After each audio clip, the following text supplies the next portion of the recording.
toda que nós estamos colocando, né? Na verdade, está ligada, né?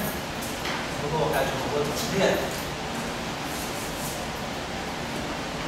Vou colocar aqui dessa maneira, porque ficou confuso, ficou bastante confuso. Eu vou agora aproveitar esse. A primeira aula ficou mais no final da primeira aula. Ficou confuso porque eu estava querendo encontrar uma maneira de colocar isso de um modo mais limpo. Vamos tentar colocar da seguinte maneira. Então, para nós, né, a questão da invariância rotacional, vamos pensar primeiro na questão do efeito da rotação. Então, vamos partir desde o início aqui para poder colocar tudo. Então, o nosso campo transformado, né, depois da rotação, eu transformo as coordenadas e transformo o campo. Isso que a gente já está cansado de escrever. Então, é a matriz de transformação do campo na representação em que ele se encontra com o campo original, a fim de tx. Nós temos feito isso.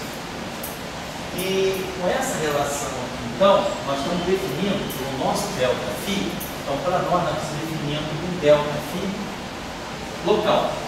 Tudo calculado no tx. ΔΦ para nós, isso. Daqui para frente eu vou ficar, vou preferir a planície, vou botar o x aqui. Então, o ΔΦ vai ser para nós o filinha de txi menos o φ de txi. Então, essa é a, vamos botar aqui, essa aqui é a nossa definição. É a definição devido só à variação funcional. Isso aqui me dá uma variação total. Filinha de x'. Aqui é o filinho de x. Então, nós estamos definindo dessa forma o nosso φ. Então, é claro que para ler o nosso ΔΦ, nós partimos de lá. Só recapitulando essas ideias aqui. E ao escrever essa relação aqui com x', eu quero transformar ela para x. Então, o que eu fiz aqui foi a expansão inteira. Então, esse termo aqui para nós, só escrever isso aqui, esse x' para nós, vou dar ΔX, porque eu acho que fica mais genérico, e depois, se quiser, diz o que é o ΔX. Então, isso aqui para nós é filinho de txi mais ΔX. Tá? Vou colocar assim.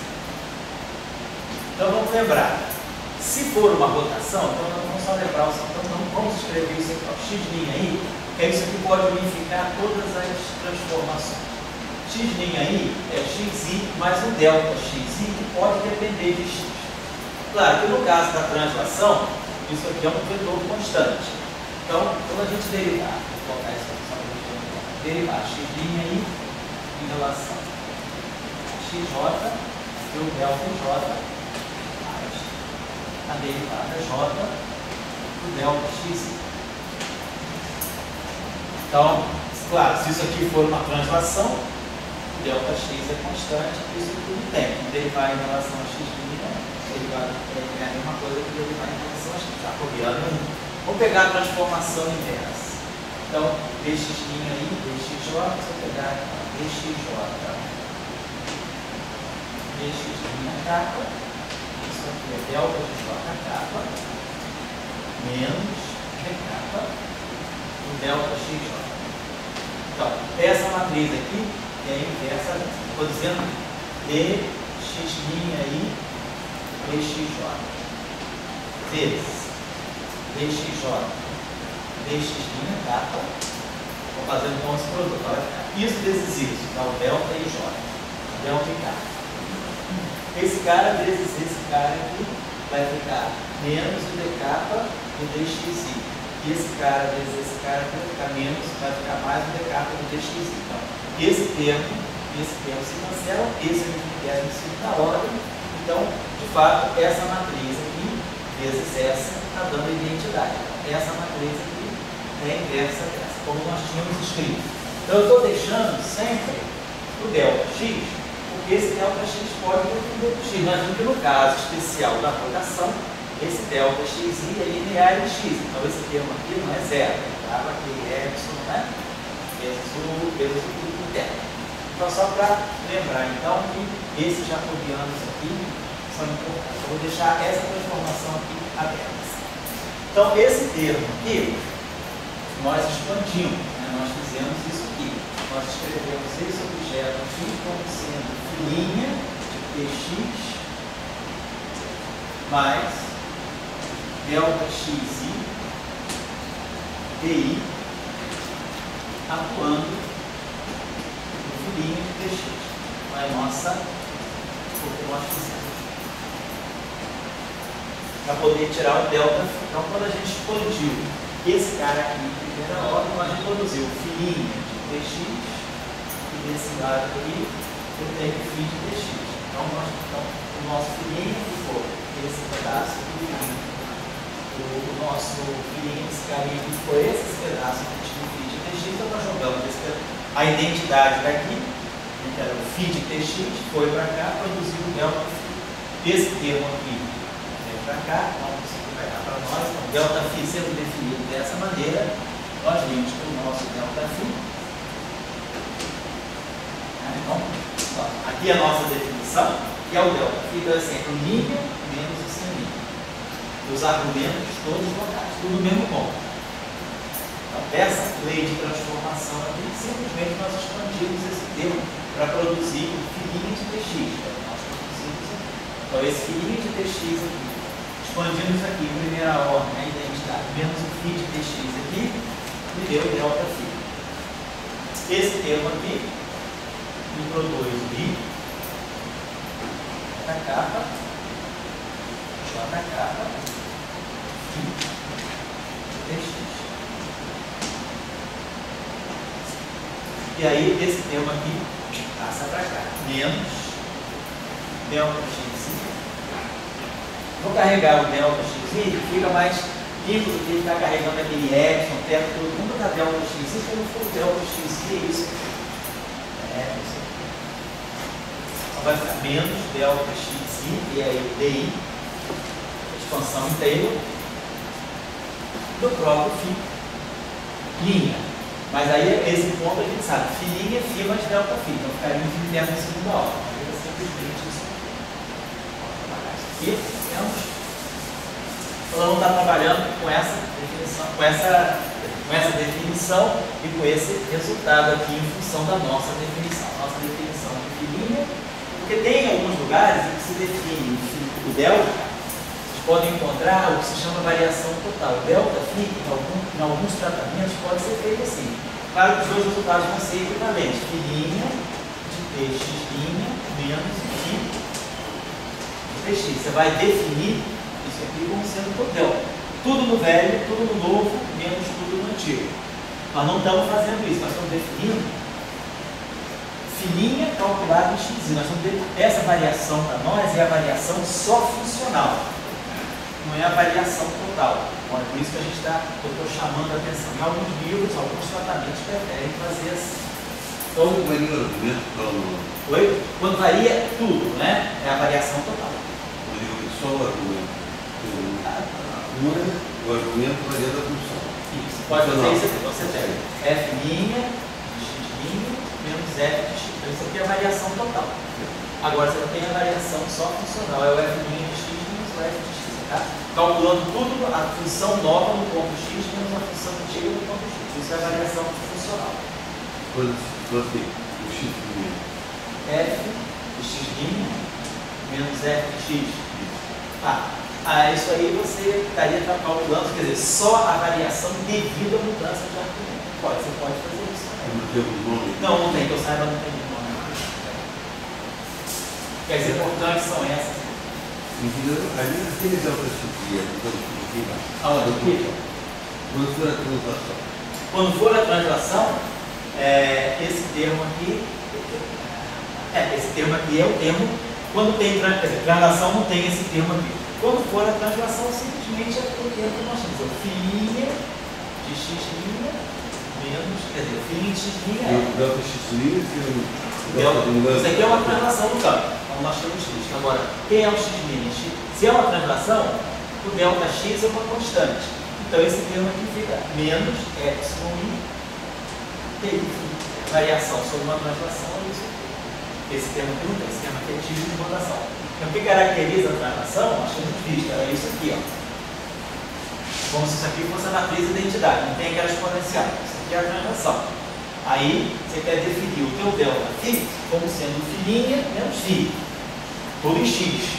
Então você expande aqui, x' mais 0. Então esse termo aqui vai ficar φ' x mais εi di φ' de x igual a φ de x, como nós fizemos na aula anterior. Aí, como isso aqui é a primeira ordem, isso aqui eu posso apagar. Então, o delta φ é menos x sobre di. Tudo aqui automaticamente está levado a conta. Esse mesmo delta φ, então, tem o efeito de rotação e o efeito de translação. Isso. O efeito da translação. Da mudança de argumentos. Nesse caso, se for uma translação, quando eu faço uma translação, o delta x é uma constante. O que caracteriza uma translação é o delta x igual a εi. O que caracteriza uma rotação? O delta xi igual a epsilon i j kappa delta j x kappa. Não é isso que caracteriza uma rotação, né? Porque a rotação para nós era isso aqui, ó. X' i igual de potencial de i delta kappa j kappa i j xj. Então é uma rotação. Esse objeto aqui é menos i epsilon kappa i j. O menos i do i dá 1, então fica delta kappa epsilon kappa i j. Então é isso aqui. Mais o xi, claro. Então o delta xi por uma rotação é epsilon kappa i j. Vou seguir a ordem evolutiva. Epsilon kappa i j delta kappa i j. Isso aqui é a variação sobre uma rotação. Na verdade, então, quando eu tiver uma rotação, é só eu tomar o delta x igual a menos epsilon i kappa j delta kappa j. Como é índice mudo, né? Quando é índice saturado, eu posso botar j kappa kappa. Então, o que caracteriza a translação é o delta xi ser constante. O que caracteriza a rotação é o delta xi ter essa forma onde ele é x. Tá? O delta x depende de x, no caso da rotação. É como se a rotação fosse uma translação local. Né? Se eu fizer uma translação que depende do ponto, suponhamos que eu pega esse eixo, né? Tem isso aqui. Se eu fizer uma translação constante, cada ponto vai ser transladado. Então esse eixo acaba sendo transladado como um todo. Mas se eu fizer uma translação que depende do ponto, a translação cresce com x, esse ponto tem uma translação, esse ponto já tem uma outra, esse ponto já tem uma outra. Na verdade, né, a translação constante, com aquela expressão lá, é uma rotação. Se eu fizer uma translação que depende do valor de x, a translação cresce com x, na verdade essa translação é uma rotação. Se a translação local, isso aqui é uma translação. Quando ela é constante, não, o eixo sobe o tempo todo. Então, realmente eu faço uma translação dos eixos. Mas quando eu faço uma translação que depende de x, dessa forma especial, linear em x, eu estou fazendo a verdade uma rotação. Se a rotação, se isso aqui dependesse de x2, já seria uma rotação, seria uma outra coisa. Quer dizer, a rotação pode ser pensada como uma translação local, o que está acontecendo lá. Quer dizer, a rotação, vou fazer uma rotação do sistema de texto, olha lá, delta xi, aquilo é uma rotação, isso aqui, ó.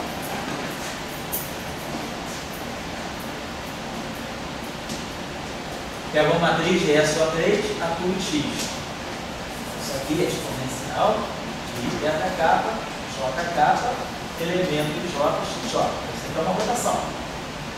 Se eu pegar essa rotação infinitesimal, é isso aqui, ó. Então a translação ela passa a depender de x. Então uma translação que é dependente de x linearmente, que é local, depende de x, mas depende linearmente, ela faz uma rotação. Quer dizer, a rotação pode ser feita como uma translação local, onde o valor do transladado é proporcional ao próprio x, certo? Então, por isso, vamos botar nesse tratamento, porque isso aqui fica mais genérico. Opa, tchau! Isso aqui fica mais genérico, certo?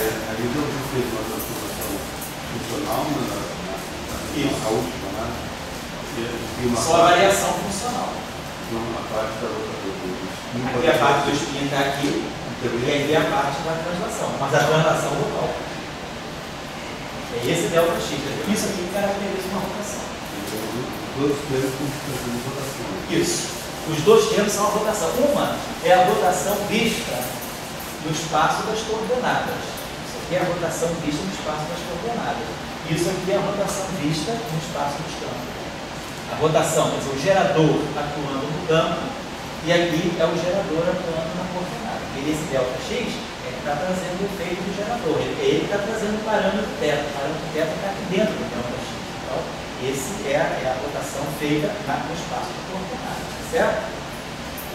Só para colocar as coisas no lugar. Eu quero simplificar um pouco o tratamento da outra. Então, nós estamos definindo as coisas dessa forma. Para nós, então, é crucial nós adotarmos que essa é a definição do delta. Que é a mesma definição que a gente usa quando faz teoria de Gates. Por isso que é boa essa definição, ela é unificada. Porque na teoria de Gates você não mexe nas coordenadas. A variação do campo é simplesmente a variação do campo em si como função, tudo tomado no mesmo ponto. Então e quando você faz uma transformação espaço-temporal, você varia o campo, mas varia a coordenada também. Então você produz um filinha de um x'. Quando você faz teoria de Gates, você só produz o filinho do x, é tudo local. Você não mexe no argumento, você faz uma transformação interna, só no campo. Então, você tem, como é que você vai lidar? O que é o teu delta φ? É o filinho de x' menos o φ de x ou é o filinho de x menos o φ de x? Para unificar o tratamento da teoria de Gates, eu defini o delta φ como sendo sempre a variação funcional. E mesmo que nós tenhamos variado o x', nós tenhamos feito isso, filinha de tx', mas a partir dessa relação, nós construímos o nosso filinho de tx'. Então, o nosso esforço vai ser sempre trabalhar dessa forma. Então, isso aqui é o que me caracteriza a rotação. Isso aqui é a variação local extraída da transformação de rotação atuando no campo. Então, é isso que a gente fez aqui. Legal? Eu só queria chamar a atenção disso. Bom, então vamos colocando isso aqui. Então, isso para nós é o delta φ. E aí, como eu estou colocando para você, depois quando a gente for tratar as dilatações, o ΔX já é uma outra forma diferente da rotação. Quer dizer, o que caracteriza sempre a rotação infinitesimal é que o ΔX tem necessariamente essa forma, menos epsilon, IJK, ΔJ, XK. É isso que caracteriza a rotação. Se a gente fizer uma transformação de dilatação, por exemplo, se eu fizer uma variação na escala da coordenada, se eu fizer uma transformação que é assim, ó, x' é lambda x. Eu estou dilatando ou eu estou contraindo a coordenada, estou fazendo uma transformação. Normalmente a gente representa essa transformação como exponencial. A gente coloca assim, ó, quando eu faço essa transformação aqui, se o lambda for positivo, esse fator aqui é maior do que 1. Então, isso aqui é uma dilatação. Se o lambda for negativo, é elevado a menos lambda, menor do que 1. Então, isso aqui é uma contração. Então, a gente geralmente trabalha com as dilatações e com as contrações dessa forma aqui. Eu poderia fazer isso também e dizer, dilatação é lambda maior do que 1. Contração é lambda entre 0 e 1, menor do que 1. Tá? Só estou mudando a escala, por isso não me interessa valores negativos. Ou eu aumento, ou eu contrário. Então, como isso aqui é um número sempre positivo, qualquer número positivo pode ser escrito como um exponencial. E aí, é claro, se x for maior do que 0, x for positivo, a exponencial é sempre maior do que 1. Se x for negativo, essa exponencial é menor do que 1. Então, x positivo, lambda positivo, isso é maior do que 1, é uma dilatação. Lambda negativo, isso é menor do que 1, é uma contração. Nesse caso, por exemplo, quem é o ΔXi? Se eu expandir isso aqui, ΔXi é x'I menos xi. O primeiro termo exponencial é 1, então fica o ΔX. É lambda xi. Então, se eu tiver uma transformação linear em x, mas dessa forma, não dessa, então isso aqui é uma dilatação, ou uma contração. Isso aqui é uma transformação de dilatação, já vou lá. Ela tem um parâmetro único. Aqui não, eu tenho 3 parâmetros. Isso é uma rotação. Isso é uma dilatação. Pois não, Luiz? Quando você fala de dilatação, vai acabar preservando a grupo de Lorentz também? Por causa da forma quadrática? Vai. Então, quando você muda o elemento de volume, quando você faz uma dilatação, quem é o teu elemento de volume? Né? Quer dizer, vamos pegar quem é o delta 3x? você vai dilatar todo mundo. Você vai produzir aqui um fator E elevado a D3x', E elevado a 3 lambda, D3x. Então você muda o elemento de linha, porque você está multiplicando cada coordenada por um fator constante. Quem é o elemento? Se você disser o seguinte, quem é o meu elemento de linha? DS2 é dx2 mais dy2 mais dz2. Se eu fizer uma dilatação, eu vou transformar. Então, quem é o meu ds' ao quadrado? O ds' ao quadrado vai ser dx' ao quadrado mais dy' ao quadrado mais dz' ao quadrado. Esse é o meu ds' ao quadrado. Meu elemento de volume, meu elemento de linha transformado, depois da dilatação. Mas quem é o x'?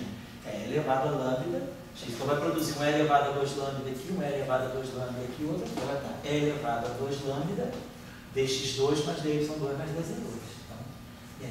Então o elemento de linha, ele também se dilata. Quando você faz uma dilatação nas coordenadas, você dilata o elemento de linha, você dilata tudo que tem dimensão de comprimento. Porque no fundo, quando você faz uma dilatação, você está mudando a escala de comprimento. Então, se você muda a escala de comprimento, você muda tudo que tem dimensão de comprimento, tudo que tem dimensão de área, tudo que tem dimensão de volume. Mas daí isso é feito para compensar e preservar a forma quadrática? Não, a forma quadrática, ela se escala. Ah, tá. Ela se escala. Então o grupo de Poincare não serve? Não, o grupo de Poincare não. Quer dizer, a dilatação é uma outra transformação, ela não preserva o comprimento do vetor. Quando você dilata a escala, você muda o comprimento do vetor. Exatamente, você não preserva. Quer dizer, a transformação de Lorentz, ou a transformação de rotação, ela preserva as normas e os ângulos. A dilatação, ela preserva os ângulos, mas não as normas. Certo? Isso faz parte de uma transformação mais ampla que é o grupo conforme. Então eu estou deixando dessa forma, porque se a gente deixar um ΔX, é melhor, porque aí pode incluir rotação, pode incluir dilatação, pode incluir a própria translação. Então vamos trabalhar sempre desse, vamos colocar desse modo. Pode falar. Como é que você conclui que se a transformação é uma dilatação ou uma contração daquele gênero com E elevado a lambda, Isso. x' aí é E elevado a lambda, x'. Aí você diz assim, a variação em xi, nesse caso, é lambda xi. Isso, vamos tirar isso aqui em forma, vamos supor que esse parâmetro, então isso aqui é a transformação de dilatação. Suponha que esse parâmetro seja infinitesimal, positivo ou negativo. Então isso aqui vai ficar 1 mais lambda xi. Então quem é o teu delta x? Certo? Certo. André não. João. Então delta xi fica lambda. Certo. X, tá certo? Tá? Então pelo delta x, você já sabe de que transformação você está falando. Se o delta x for constante, é uma translação. Se o delta x depender com aquele epsilon, linearmente x é uma rotação. Se o delta x for uma constante vezes x, é uma dilatação. E outras transformações que a gente pode colocar. Então, para nós não trabalhar, para ficar carregando tudo aquilo, vamos sempre dizer que a gente tem um x' aí, que é o xi mais delta x. E aí, esse cara aqui, sabendo quem é uma rotação, no caso da rotação, ele tem uma forma específica, que é aquela lá. Epsilon i, jk, menos epsilon i, jk, θ, j, xk. Então, é só isso aqui. Então, sabendo a transformação, então isso aqui é uma transformação do argumento, pode ser inclusive uma dilatação, não importa, pode ser o que quiser. Estou simplesmente fazendo uma expansão inteira, não sei ainda quem é o delta x. Então, meu delta φ é esse termo. Então, isso aqui é que vem da transformação do espaço-tempo, e isso aqui é o que vem, isso aqui é o que representa uma rotação no espaço dos campos. Aqui está o spin, aqui está o campo, o gerador identifica a representação onde o campo está. Aqui não. O gerador, o parâmetro que faz a rotação está aqui dentro.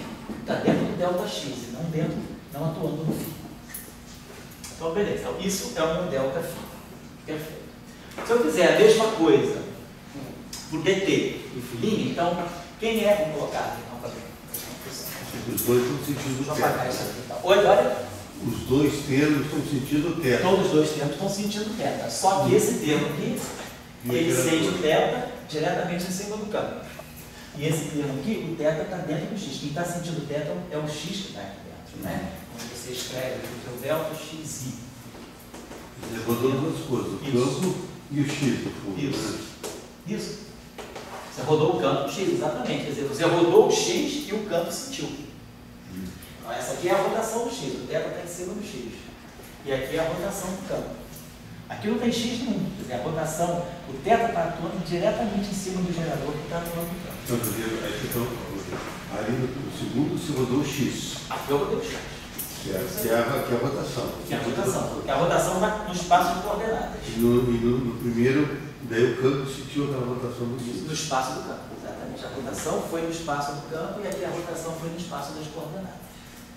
Certo? Separamos as duas. Porque no fundo vai ser isso que a gente vai querer depois, vai ver. Quer dizer, a rotação no espaço das coordenadas é o orbital e a rotação no espaço dos campos é o próprio espinho, que é intrínseco ao campo. Isso a gente vai querer interpretar no final. Então, estou apagando essa questão. Esse é o ponto assim delicado, né? Porque no fundo, essa coisa, a gente porque talvez nunca entendeu, né?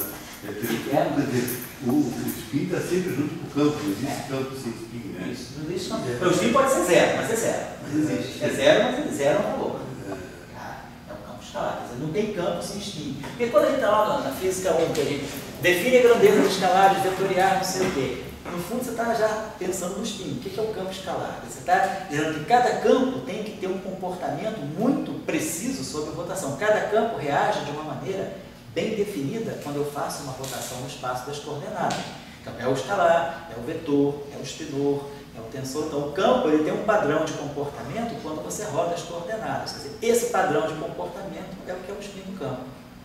Se ele reage de uma certa maneira, aquele gerador, o spin é 1. Se ele reage de outra maneira, o spin é meio. A função da onda não tem essa relação.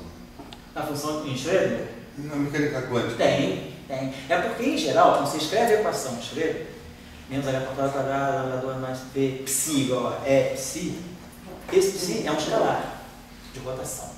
Quando você introduz, aí você faz um experimento de Stern-Gerlach.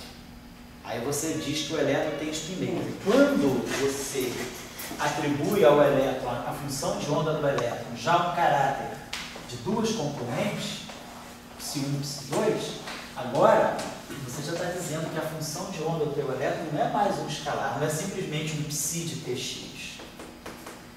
A função de onda do teu elétron agora carrega um índice. Que índice é esse? É o índice espinorial de SO2 ou de SO3, é a representação meio de SO3. Então isso aqui é a equação, você pode escrever, então a equação, você pode escrever a equação de Schrödinger, né? Dependência do spin, menos h cortado ao quadrado, vamos dizer, por exemplo, nábula 2, por exemplo, podemos colocar aqui um potencial que seja sigma, né? Por exemplo, escalar, assim, sigma escalar, aqui posso botar um A, tudo isso aqui é atuando em psi, você está informando o que significa A menos h cortado ao quadrado sobre 2n, nábula 2, psi alfa, mais sigma e alfa beta, aí psi beta, igual a e psi alfa. Isso aqui é uma equação de Schrödinger agora, escrita no espaço, onde essa função de onda aqui, ela não é mais um escalar, ela tem um índice, ela está na representação espinorial, na representação do meio de SO2 ou de SO3. Então, porque depende, a gente trabalha muito tempo com a equação de Schrödinger sem levar em conta o spin. Depois que você introduz o spin, ela passa a dizer, não relativisticamente, ela é uma função de onda. Daí você teve lá o elétron. Isso. Bom, daí você já está chamando de spin ápice. Isso, né? isso. Aí A você já velocidade colocou... de rotação. Né? Isso. Aí esse objeto, ele roda. Se você fizer uma rotação no espaço... Você tem, no fundo, matematicamente, tem uma coluna com dois, né? Você E daí você pode rodar. Isso, exatamente. Isso aí. E daí fica o origem do spin. Esse é o origem do spin. A mecânica quântica ele tem produzido aí. Agora, por exemplo, eu só estou querendo assim, o originar. Por exemplo, quando você tem no campo, você tem spin. Agora, por exemplo, quando você podia ter função de onda, você pode também ter spin. Agora, quando a relatividade geral, Einstein, eles não se preocuparam com o spin. Não, preocuparam o tempo todo. Tudo que está na relatividade é preocupado. Quer dizer, a relatividade é toda feita em cima de um cálculo tensorial. Só que não no espaço euclidiano, no espaço de uma geometria riemanniana. Mas quando você chega lá na relatividade geral, você diz, o que é um vetor? Quando você falar, um vetor contravariante. É uma grandeza que tem essa transformação sobre rotações. Sobre transformações gerais de coordenada. Vamos colocar assim. Então, quando você diz, o meu vetor, quando eu faço uma transformação de coordenadas em que xi vai num x', que é a função de x, um vetor se transforma dessa maneira. V' de x', é isso aqui, V de x. Então, tem essa matriz aqui. Essa matriz aqui, agora não é mais uma matriz constante, não é uma matriz de SO3, é uma matriz genérica, que depende da posição. Então, x' é uma função genérica, geral de x, uma transformação geral de coordenada. Mas quando você coloca essa relação, você está atribuindo a esse vetor um caráter bem definido de transformação quando você faz uma transformação de coordenadas. Quando você faz uma transformação de coordenada aqui, esse vetor reage assim. Quer dizer, isso aqui, se você usar especificamente o caso da rotação, se o teu x' aí é R e J, XJ, a derivada de x' aí em relação a XJ é o R e J. O vetor se transforma numa mesma rotação que a coordenada. Mas, no caso de uma variedade curva genérica, esse objeto que aparece aqui não é necessariamente o objeto que aparece aqui. Mas, ainda assim, você está definindo o que é um vetor para você. Você está dando o caráter de uma grandeza vetorial. Quando eu faço uma transformação de coordenadas, ela reage dessa maneira. Então, isso significa que você está, no fundo, pensando, esse objeto aqui, ele está tendo uma transformação tipo um jacobiano. Então, isso aí está ligado ao spin 1. Então, você não perde, mesmo na relatividade geral, você... Quer dizer, sempre que você está definindo covariância, o que significa covariância? Covariância significa que você sabe cada objeto de uma equação física, como ele se transforma sobre o grupo de rotações daquele espaço. Então, quando você diz, essa grandeza vetorial, essa grandeza tensorial, essa grandeza escalar, essa grandeza espidorial, nesse momento você já está classificando objetos de acordo com a transformação que você pode fazer naquele espaço. Pode ser uma rotação, pode ser uma transformação geral de coordenadas, não importa. Quando você define um grupo de transformações e você define que o objeto se transforma como um vetor, como um tensor, como um spinor, como um escalar, você está atribuindo spin nesse momento. Quer dizer, a representação do grupo de como o campo se transforma já identifica o spin dele. Isso a gente está falando desde o início da aula de hoje, que quando você colocou aquela ilustração, quer dizer, quando o campo nasce, ele já traz o spin, porque ele já traz a maneira dele se transformar sobre o grupo de rotações daquele espaço. Certo? Eu não estou me importando de repetir essas coisas, não, porque essas são o resto é cálculo, mas isso aí é compreensão. Então, eu acho que vale a pena a gente assistir. Se alguém tiver dúvida, pode perguntar o que eu vou falar. Tá certo? Então tá. Então, tá aqui. Vamos agora pegar quem é.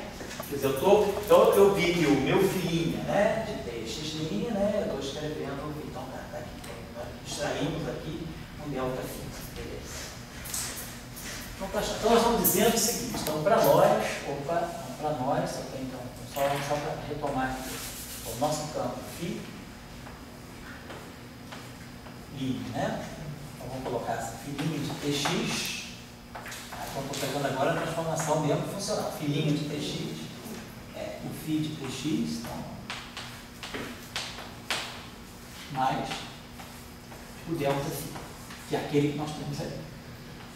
Vamos guardar aquele ali como padrão para a gente. Isso aqui é o nosso delta φ. Esse objeto aqui. Tem essa forma especialmente tem o i θ j, que vem da exponencial e menos o que vem da translação devido à expansão de tempo, menos o delta dxi, di, delta xi, di. Então isso aqui. Então nós estamos trabalhando com essa definição de variação. Então vou pegar agora a variação, então isso aqui é o filhinho. Tá? Vamos pegar agora o dt, então só tenho aqui, então não, o delta φ já está. Então se eu pegar agora a variação do dt do φ de tx. Então vamos lá. Quem é a variação de dt? Então é só pegar a variação disso aqui, a variação de qualquer grandeza está definida desse modo. É a grandeza transformada nas coordenadas originais menos a grandeza antiga também nas coordenadas originais. Nós vamos fazer uma transformação local. Então o tempo não se transforma, né? Quando a gente faz uma rotação, eu tenho que t' é igual a tempo, tem nada. O filhinho muda. Então eu vou ter isso aqui é o filhinho, né? Então a variação vai ser tudo isso aqui calculado no ponto tx. nós estamos definindo. A variação de um objeto vamos colocar assim, é o objeto linha calculado em Tx menos o objeto original calculado também no mesmo ponto, tudo no mesmo ponto. Então, essa é a definição do delta para nós. Tá, estou seguindo esse padrão de delta. Tudo linha no mesmo ponto. Então, o ponto é o mesmo. Olha o que eu estou fazendo aqui. Então, o delta da derivada temporal do campo é tudo isso aqui transformado nesse ponto menos o original, no mesmo ponto. Só que aqui, é claro, quem é que eu transformo aqui? Eu não transformo o dt, eu transformo o tempo não muda sobre a rotação, só o filhinho. Então, dt de filhinho é a mesma coisa que o dt do filhinho. Então, claro, isso aqui fica dt de filhinho menos dt de φ. Então, a variação, né, da derivada temporal do campo, entenda-se a variação definida tudo no mesmo ponto, a variação local, é a mesma coisa que a variação da derivada é a mesma coisa que a derivada da variação do campo. Isso eu posso colocar para vocês. Então, então está aqui. Então, a variação do campo e a variação da derivada. Então, a variação da derivada é a mesma coisa que a derivada da variação. Então, é só derivar isso aqui. Certo? Agora vamos fazer a mesma coisa na coordenada espacial. Então eu vou fazer o seguinte, isso aqui está tudo, como isso aqui a gente já grafou, então isso aqui a gente já sabe. Isso aqui está no quadro de lá. Vou botar isso aqui nesse quadro aqui.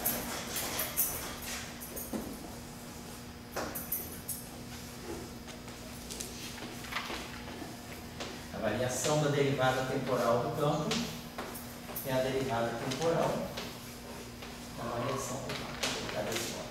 Duas coisas comutam, pela própria definição. Agora vamos fazer a mesma coisa para a coordenada espacial. Então, quando agora eu tenho esse objeto aqui, derivada espacial do meu campo, né, e do Tx.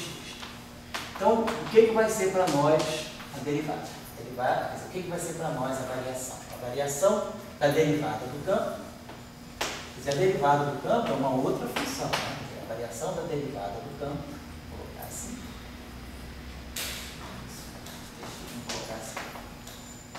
Então, pela nossa definição, quando eu vou pegar a variação de um certo objeto, eu vou pegar o objeto transformado, quer dizer, quem é o objeto que eu estou olhando agora? É o φ, di de φ. Eu quero esse objeto transformado, porém calculado no ponto Tx. Isso que eu estou fazendo aqui. A variação de qualquer objeto, quer dizer, o campo de qualquer objeto vai ser o objeto tudo no mesmo ponto. Eu quero calcular a variação funcional. Então, esse objeto transformado nesse ponto menos o di de φ também, quer dizer, todo esse objeto aqui calculado em Tx. A derivada do campo calculada em Tx, aqui, a derivada do campo, tudo transformado em Tx. É a definição local, que é a derivada de uma função ou outra função. É como se eu tivesse aqui uma função nova, uma nova função, tudo calculado no ponto Tx. Então vamos fazer aqui a variação. Aí aqui sim, aqui antes era dt, dt' era dt, mas agora não. Isso aqui é d' e isso aqui é o filhinho. Tx. Esse cara aqui é o di e Tx, tá certo? Então, como é que eu vou calcular esse objeto aqui? Então, esse objeto aqui vai ser filhinha, então vamos botar esse carinha novo aqui para nós, eu vou colocar assim, isso. Então, essa derivada aqui, tudo calculado no ponto x, né? Então vamos ter, pela definição nossa, então, vamos botar isso aqui. Então, quem é o d'I? Então nós já sabemos pela nossa regra, quem é o d'I? D'I, nós tínhamos visto, é DI menos, se não me engano, DI, né? Derivar em relação, só para lembrar aqui, derivar em relação a x', perdão, é derivar em relação a xj, e derivar xj em relação a x' aí. Mas aí não sabe, a derivada de xj em relação a x' aí é ΔJi menos di do ΔXJ. Está fazendo isso aqui. Delinha aí. Então, isso aqui tudo atuando no dj. Né? Um jacobiano, ó. dj dx' aí, que é o ΔXJ menos o di do ΔXJ, atuando em dj. Então, o primeiro termo dá o próprio di, e o segundo termo é o termo que tem di do ΔXJ dj. Então, olha, se por exemplo eu tiver uma translação, o delta é constante. Então, para efeitos de translação, as derivadas não mudam. Mas agora, no caso da rotação, esse objeto aqui já não é mais constante, depende de x, então esse termo aqui é diferente de zero. Então, a derivada, ela percebe que tem uma rotação, ela muda, porque a derivada tem um índice vetorial. Se ela tem um índice vetorial, ela se transforma como um vetor, ela vê que houve uma mudança, né? A translação não. Então, vamos substituir essa relação aqui. Quem é o d' aí? A derivada em relação a x' aí é a derivada em relação a xi menos o di no ΔXJ, então aqui está a transformação dj. Então, isso aqui, ó, o d' aí. Isso atuando no filinho de dx. Menos o di dx. Certo? Não estou fazendo dessa maneira, vou apagar isso aqui. Então, nós estamos usando a definição para não ter assim, nenhuma arbitrariedade, tá? Então, tá lá, a variação da derivada, vamos seguir na mesma regra. É a derivada toda transformada, calculada no ponto, menos o original calculado no ponto. Então, o que é importante para nós é que tudo está calculado no ponto dx para a gente ter certeza que a gente está trabalhando sempre com a variação funcional. E aí temos esse termo aqui. Então, esse termo aqui sim, ó, di do filinha menos o di do φ. Então, vai aparecer aqui a derivada da variação do campo. Derivada da variação do campo. A variação da derivada aqui, a derivada da variação menos esse termo aqui. di ΔXJ dj atuando no fininho. Tudo em tx. Aqui eu estou omitindo porque já está explícito que é tudo em tx. Só que aqui, esse termo já é linear na variação. Esse termo que já é infinitesimal. Que filinha é φ mais delta φ. Então a diferença estaria infinitesimal de segunda ordem. Então, a esse ponto aqui, eu vou estar dizendo que esse filinha, para efeito de transformações de primeira ordem em parâmetro, isso aqui é equivalente a um φ. Tá? Era originalmente um filinha, mas aí eu estou desprezando o infinitésimo de segunda ordem. Então nós estamos chegando à conclusão do seguinte: a variação da derivada é definida desse modo aqui, perdão, isso aqui, vai ser então a derivada da variação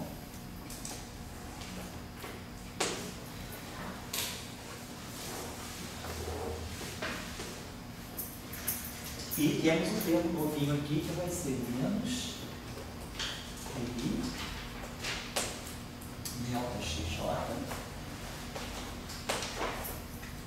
dj, certo? Tá aqui. Devagar.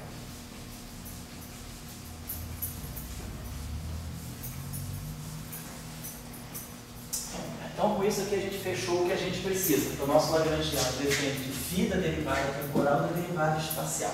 Então, agora eu sei como quem é a variação do campo, quem é a variação da derivada temporal do campo e quem é a variação da derivada espacial do campo. Então, aqui, ó, vocês observam que essa relação, claro, não aconteceu, essa comutatividade não aconteceu, porque o ΔXJ, essa derivada pode atuar. Antes não era um DDT. E aí o DDT, quando batia aqui, não tinha nada, era tudo constante, do ponto de vista do tempo. Mas aqui não, é uma derivada espacial. Então a gente sabe quem é esse cara aqui. Então essa derivada aqui a gente sabe que não é zero. No caso tão especial da rotação, esse termo aqui é menos epsilon kappa teta kappa xl. Então, quando eu derivar isso aqui em relação a xi, o L vai dar um delta de Li. Então, o L vai virar I. Isso aqui vai ficar menos, vai ficar. Só esse termo aqui sem isso não aumenta. Então, isso aqui, no caso especial da rotação, vai ficar menos epsilon kappa I teta kappa. Tá? Então, se a gente quiser, posso trocar isso aqui, vai ficar mais epsilon e kappa. Tanto faz, né? Mas o que é importante é que aparece esse termo aqui no exemplo. Tá? Só para lembrar. No caso da rotação, no caso da translação, claro, isso aqui é zero. A derivada é constante, né? A derivada constante é zero, então a variação da derivada do campo comum. Então, é isso que eu queria chamar a atenção de vocês, né? Que quando a transformação depende das coordenadas espaciais, né? Então a variação da derivada e a derivada da variação não necessariamente comum, só tem que levar em conta, né, a presença. No caso de uma teoria de gauge, isso aqui não vai ser problema. Porque no caso de uma teoria de gauge, eu não faço transformação, as transformações de gauge elas não fazem transformação das coordenadas, só no campo. Então isso aqui é zero. No caso de uma teoria de gauge, eu não faço nada, não mexo nas coordenadas de espaço temporal, nem no tempo nem no espaço, eu mexo só no campo. Então a variação da derivada vai ser a derivada da variação, nesse caso aqui. Então, por que nós estamos colocando isso? Porque nós vamos querer agora ver que o nosso lagrangiano, vamos colocar assim, então o nosso lagrangiano, ele depende do campo, né, do campo genérico, da derivada temporal do campo e das derivadas espaciais do campo. E o que nós queremos invariância do lagrangiano. Então a gente sabe que meu delta L, né? Eu queria que o meu lagrangiano, a variação, quando eu fizer a transformação, eu vou levar essa equação lá, meu delta L vai ser zero. Mas quem vai ser meu delta L? Meu delta L vai ser dl dφ delta φ mais dl ddt do φ, que eu vou botar φ ponto, né, derivada do L em relação à derivada aqui, vezes o delta φ ponto, o delta do ddt do φ, né, que a gente já viu que comum. Então, delta do ddt do φ é o ddt do delta φ. E aqui vamos ter mais o termo que vai ser mais dl d φ delta do dφ, delta da derivada do campo. Certo? Temos isso aí. Então, basicamente, a gente vai ter todas as dependências. Nós não temos dependência nem T nem X. Então, a dependência total do lagrangiano, a dependência no campo, variação do campo, dependência na derivada do campo, variação da derivada temporal, a dependência nas derivadas espaciais, variação das derivadas espaciais. Isso a gente tem aqui. Isso aqui. Então, para nós, né,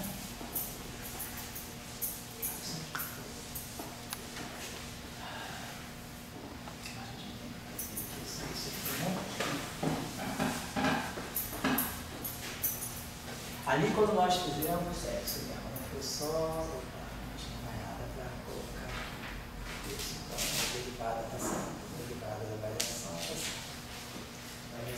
Então nós temos todos os delta, temos o delta, temos esse delta, temos o outro delta. Então a gente vai poder colocar. Então a gente já sabe o seguinte também, né?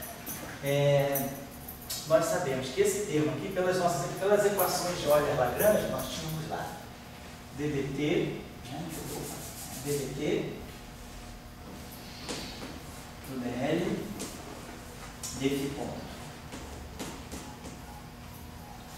mais tdi L, D, dφ. Isso? Menos dl dφ é igual a zero. A gente vai usar as equações de Euler-Lagrange lá. Eu sei quem é dl dφ.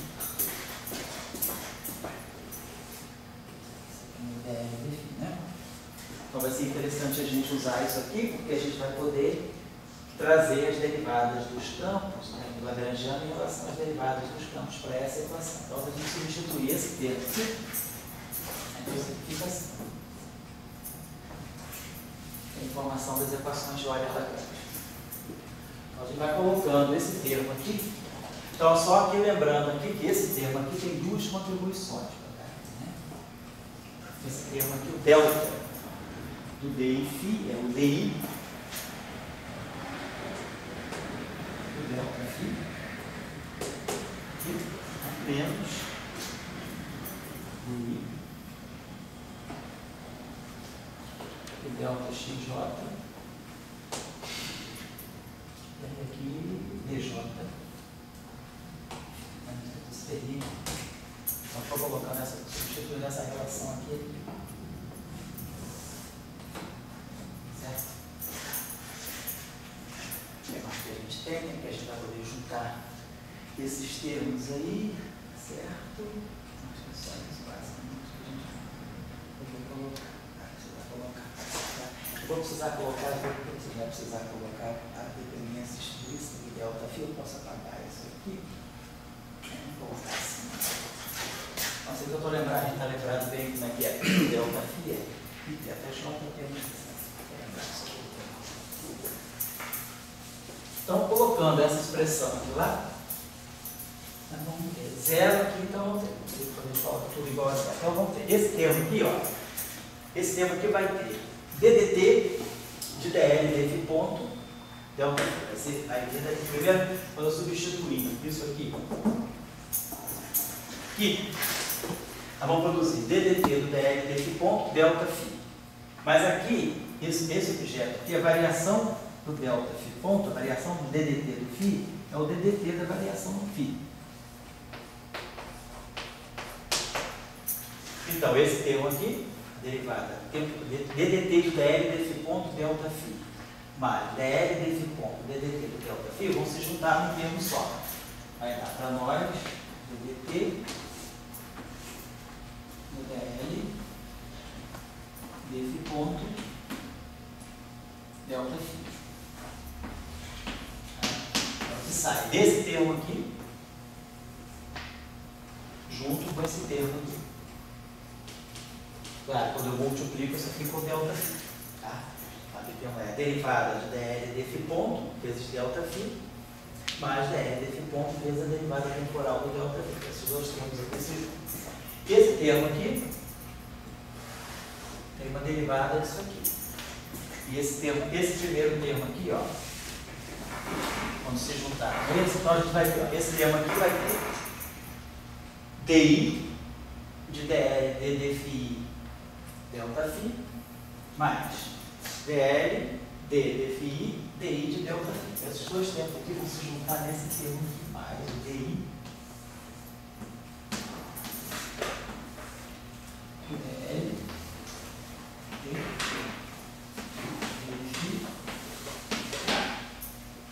e de novo aqui o delta φ. Lembrando, né, sempre o delta φ é aquela expressão grande para nós, a expressão completa para nós. Tá? E depois nós temos um terminho que sobra aqui, que é esse termo aqui, né? Então nós colocamos aqueles dois termos de lá foram colocados aqui, um se agrupou com esse, um se agrupou com esse. Ficou sobrando esse termo aqui, que é menos dl ddi φ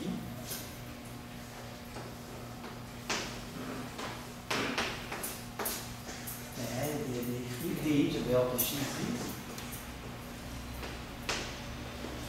e de delta x.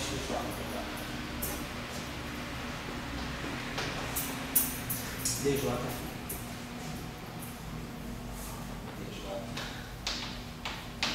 Está claro, né? Porque tá todos, os i estão todos saturados, tem um índice i sobrando, i com i, j com j. Tá certo, né? Então esse terminho aqui nós sabemos o que é.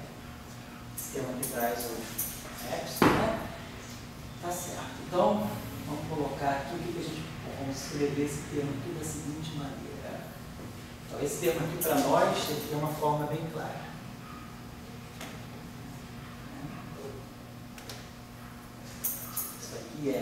epsilon, esse aqui é o DI, então isso aqui delta xj é menos epsilon j, vamos evitar índices, se quiser somar, epsilon j kappa L, teta kappa xl.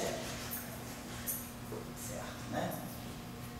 Vou colocar desse modo aqui, eu posso fazer até uma outra coisa, né? Vamos colocar desse modo aqui.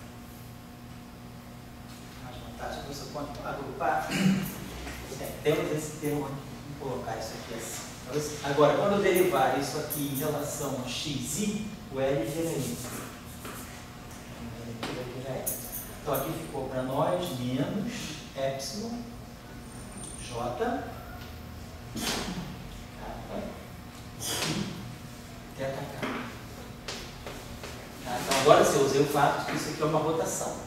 Isso aqui sendo uma rotação, o delta tem essa forma aqui. Vou apagar isso aqui. Beleza.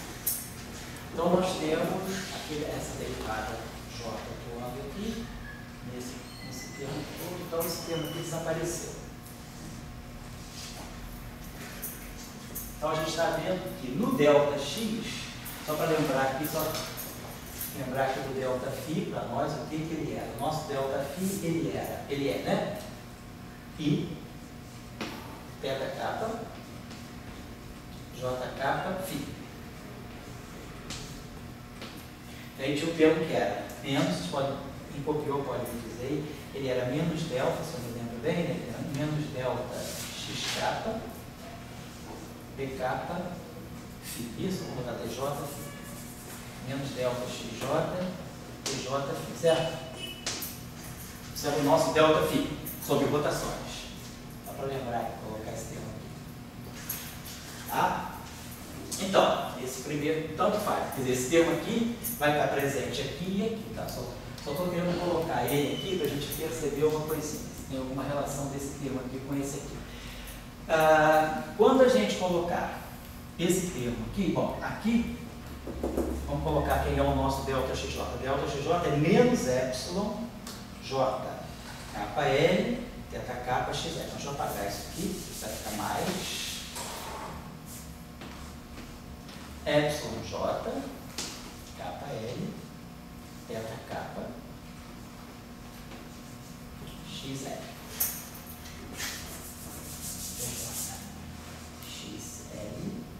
dj, só para... Isso aqui é o nosso delta φ, onde eu já substituí o delta xj. Beleza. Então, vamos dizer, kappa kappa está ok, kappa kappa, jj, l, está tudo somadinho, tá certo. Então, esse primeiro termo está aqui. Então, esse termo aqui, essa derivada aqui, vai bater nesse xl, né? Então, esse termo que sobra aqui, vai poder marcar esse termo aqui, uma derivada que vai, quando aquela derivada em xl bater aqui, eu vou querer separar o efeito desse termo aqui, vamos guardar esse termo aqui, que está aqui dentro. Aí depois eu vou jogar esse termo aqui, aí dentro. Então nós estamos fazendo, então sobrou para nós esse termo aqui, que no princípio não tem nada a ver com aqueles lá.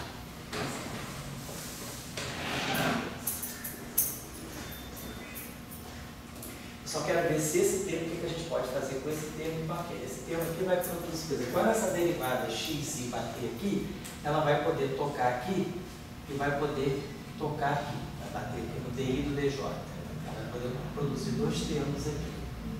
E esse termo aqui já morreu aqui. Então, quando essa derivada aqui, esse termo não tem, eu vou ter esse D e essa derivada vai bater aqui. Então, ela vai produzir... Não, aqui não tem uma derivada, aqui só tem esse termo só. Só uma derivada, que vai ser o que vai acontecer aqui, vai sobrar uma derivada. Então, quando essa derivada DI bater nesse XL, ela vai produzir um delta de LI. E esse L vai vir aí.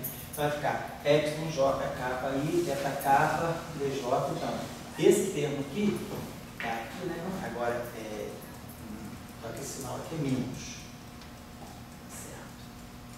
Esse sinal aqui é menos porque ele vinha de lá menos mesmo, né? Tá certo. Esse aqui é menos, tá certo. Então, esse termo aqui deveria se cancelar-se esse, porque a gente gostaria de juntar tudo numa derivada única, né? Esse termo que está aqui está fugindo da regra de uma derivada total. Aqui não, aqui está tudo ok. Porque para nós o que é importante é interpretar, vamos ver, o que está aqui para nós. Aqui está o I, né? Esse termo que está aqui, e esse termo que vai estar aqui. Então, esse termo aqui, ele é antissimétrico em JL, né? Esse aqui é LJ, esse aqui é antissimétrico. Só vou escrever esse termo aqui um instantinho para a gente poder fazer uma interpretação. I, capa, JK. Estou só substituindo aqui a mesma coisa, mais epsilon, J, capa L, delta capa, XL, DJ, φ. E aí, tanto faz aqui quanto aqui. Esse termo aqui, ó, o epsilon, ele é antissimétrico em LJ. Eu posso passar por se quiser, esse capa para cá, tanto faz. Vamos botar o capa aqui, ó. Trocar o capa com L, fica L e capa. E esse termo aqui, ó, ele é antissimétrico em JL. Se ele é antissimétrico em JL, eu vou ter que pegar a parte antissimétrica desse objeto aqui em JL. Aí, então a gente antissimetriza esse objeto aqui em JL. Então, vai dar um fator meio aqui, né? Vai dar eu posso escrever isso, depois a gente simetriza. Mas já está claro aqui que eu vou ter o XJDL menos o XLDJ. Então, eu vou estar antissimetrizando isso aqui. E vou estar antissimetrizando esse cara aqui. Isso aqui é bom para nós. Só esse termo. Oi, que me chama? Está faltando o DDT? Não, está faltando o FI ali, né? Aonde? Aí, eu esqueci do FI, certo? Tá, beleza. Não, aqui está faltando o FI, sem dúvida. Obrigado. Perfeito, está faltando o FI aqui dessa vez. Então, eu já consegui ver que eu tenho uma derivada temporal de uma grandeza que está dependendo do XD. Vamos ver, na aula anterior nós tiramos uma relação que nos dava esse objeto aqui. Tá? Vamos ver já o que ele era. E aqui nós temos a parte, vamos dizer, isso aqui independe das coordenadas, isso aqui é só a parte distinta. Esse termo aí está ok, esse termo aqui também está ok.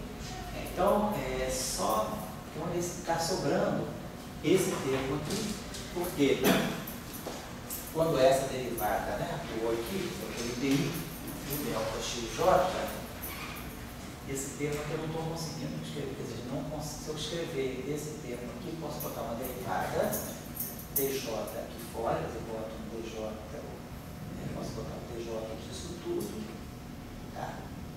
Então, eu coloquei aqui, eu posso incorporar esse termo no anterior, mas eu acho que não vai ser possível. Não vai ser possível, porque não tem uma propriedade de antissimetria. Eu tenho DJ, DI, DJ, DI, quer dizer, aquilo ali está antissimetrizado. Aí eu tenho delta capa aqui. Na aula anterior, quando derivou o tensor de momento linear do campo, depois a gente vai consultar aí, eu acho que eu vou conseguir colocar ele aqui, mas não. Deixa eu dar uma revisada, não só uma coisa aqui.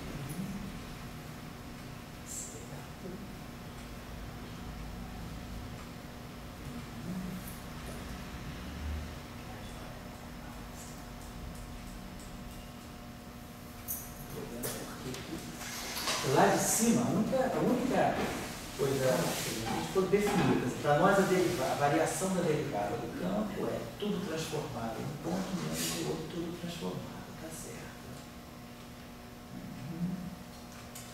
Então, o campo fininha, tá.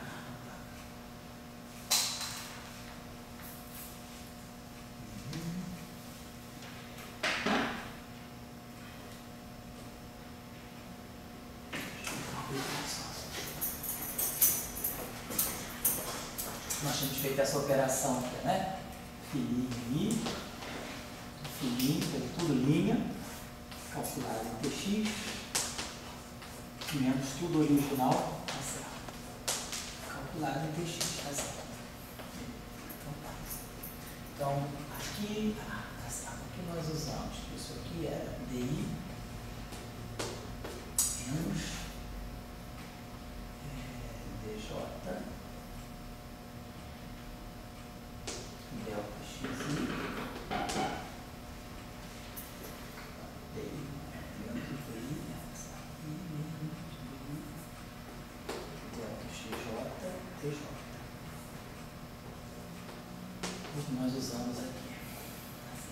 era o dele, tá certo?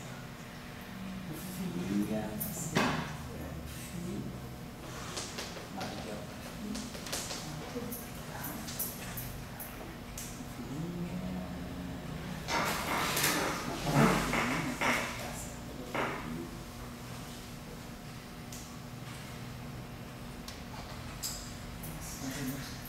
Estava derivada do campo.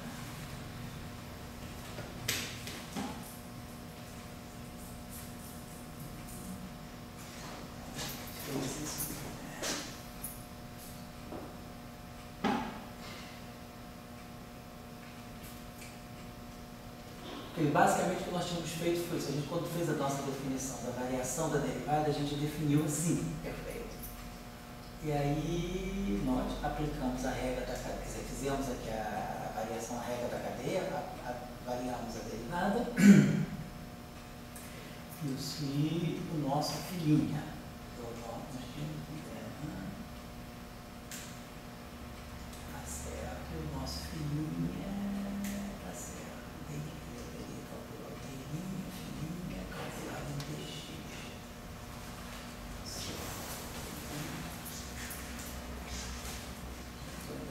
Menos o DI foi calculado em dx, tá certo? Então nós jogamos esse termo aqui, DI do φ menos o DI do φ, quer dizer, esse aqui é o nosso delta, tá certo? Vai ser menos esse aqui. Opa, vai ser a variação do delta, vai ser o delta da derivada, tá? Era esse termo aqui. Vai ser o DI, tá? E menos aquele outro termo ali, que era o DI, tá?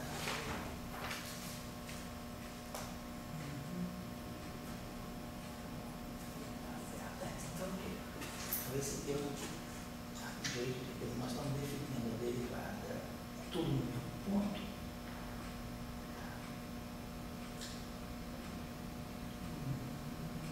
Esse tem uma sutileza que eu não estou vendo, mas eu acho que não. Então, o sinal aqui está certinho, esse sinal aqui é menos mesmo.